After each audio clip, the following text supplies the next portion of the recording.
بسم الله الرحمن الرحیم. امروز به داستانی دیگه از سیمای صحابیات رسیدیم. داستانی مشابه داستانهای دیگه، اما با رنگ و بوی دیگه، با شخصیتی دیگه، با بانوی از بانوان بزرگ صدر اسلام، از شخصیت هایی که پروردگار وعده بهشت به اونها داده، به عبارتی از شاگردان راستین رسول الله صلی الله علیه و سلم. بله، ایشون کسی نیست جز ام هشام بنت حارثه رضی الله عنها. ایشون هم جزو کسانیه که در بیعت رضوان با رسول خدا صلی الله علیه و سلم همراه است و پیامبر میگه که لا یدخل النار احد ممن بایع تحت الشجره، کسانی که با من زیر درخت بیعت کردن وارد آتش جهنم نخواهند شد. این ام هشام کسیه که میگه من آیات قرآن رو، یا به عبارتی سوره قاف و القرآن مجید رو مستقیما از زبان رسول خدا صلی الله علیه و سلم شنیدم و آموختم، یاد گرفتم و حفظ کردم. خب ببینیم این خانواده ام هشام بنت حارث کی هست. خانواده‌ای که سرشار از ایمان هست، بزرگواری، بخشش، خیر و رحمت، صداقت، پاکی، وفاداری در اون خانواده وجود داره. ولی ام هشام بنت حارثه ابن نعمان انصاری نجاری هست. ایشون یکی از زنان مسلمان و فاضله های صدر اسلام هست. پدر ایشون حارثه ابن نعمان رضی الله عنه. یا کنید ام هشام بنت حارثه، یعنی پس پدرش حارثه ابن نعمان هست که ایشون هم یکی از بزرگان و فضلای صحابه پیامبر و از انصار و برگزیدگان و از سروران امت اسلامی هست. از کسانیه که جز سابقین اولین در اسلام سبقت داره و جز افرادیه. خیلی نکته مهمیه، نکته رو داشته باشید که خانه های خودش رو، منازل خودش رو به رسول خدا صلی الله علیه و سلم هدیه میده، تا جایی که پیامبر بزرگوار در مورد ایشون میگه که لقد استحییت من حارث ابن نعمان، من احساس شرمندگی میکنم و خجالت میکشم از حارثه ابن نعمان، مما یتحول لنا عن منازلی، که به خاطر ما از خونه های خودش، منازل خودش عقب نشینی کرده و این خونه ها رو در اختیار ما گذاشته. پس ام هشام دختر یک چنین شخصیتیه. بله، حارثه ابن نعمان رضی الله عنه منزلش نزدیک پیامبر خدا صلی الله علیه و سلم در مدینه منوره هست و خب هر زمانی که رسول خدا صلی الله علیه و سلم بالاخره ازدواج میکرد و نیاز به خانه بیشتری داشت، حارثه از یکی از منازل خودش عقب نشینی میکرد و اون در اختیار پیامبر خدا قرار میداد. و حتی یادتون باشه در مورد حضرت فاطمه، در داستان حضرت فاطمه که ما داشتیم، این اشاره کردیم که پیامبر صلی الله علیه و سلم اون حارثه خونه هاشو در اختیار حضرت فاطمه گذاشت که نزدیک پیامبر باشه. یاقوت حموی میگه که در مورد کرم و بزرگواری حارثه ابن نعمان میگه و اینکه این چگونه منازل خودش رو به پیامبر خدا صلی الله علیه و سلم بخشید. ایشون میگه کان اول من وهب له خطته و منازله حارثه ابن نعمان، اولین کسی که منازل و جایگاه هایی که درش زندگی میکرد اون زمینش رو به پیامبر خدا واگذار کرد و بخشید حارثه ابن نعمان بود. خب پس بانویی که ما میخوایم امروز صحبت کنیم از زندگی ایشون دختر حارثه ابن نعمان هست و حارثه ابن نعمان هم جز همون کسانیه که پیامبر خدا صلی الله علیه و سلم ایشون رو بشارت به بهشت داده. از ام المؤمنین عایشه رضی الله عنها نقل شده که رسول خدا صلی الله علیه و سلم فرمود دخلت الجنه، من وارد بهشت شدم، فسمعت قراءة، صدای قرائت تلاوت قرآنی رو شنیدم کسی داره میخونه. فقلت من هذا، گفتم این چه کسیه؟ قیل حارثه، به من گفته شد که حارثه هست. حالا ایشون در اون عالمی که به اون بهشت برده شده رسول خدا صلی الله علیه و سلم این اتفاق افتاده در خواب. بعد میگه پیامبر خدا صلی الله علیه و سلم میگه که کذاکم البر، این سبب بر و نیکی هست. حالا نکته داشته باشید حارثه پیامبر خدا صلی الله علیه و سلم حالا در همون عالم خواب یا رویا به بهشت برده میشه و صدای حارثه رو میشنوه، قرائت حارثه رو.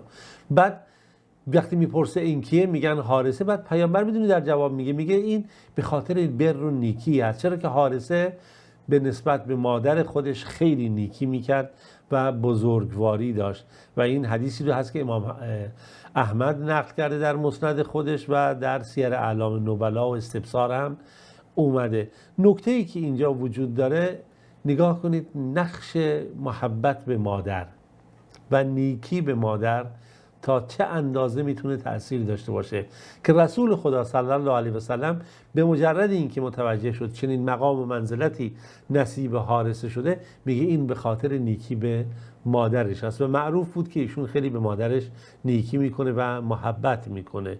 بله، حارثه در واقع یکی از اون 100 نفر اصلی هست در روز حنین، در اون زمانی که به قول معروف شرایط خیلی سخت شده بود بر مسلمانان که در یک جمعیت واقعا صبور و مجاهدی قرار میگیره تا جایی که خداوند رزق و روزی اونها رو تضمین میکنه به خاطر اون ثبات و پایداری در بهشت.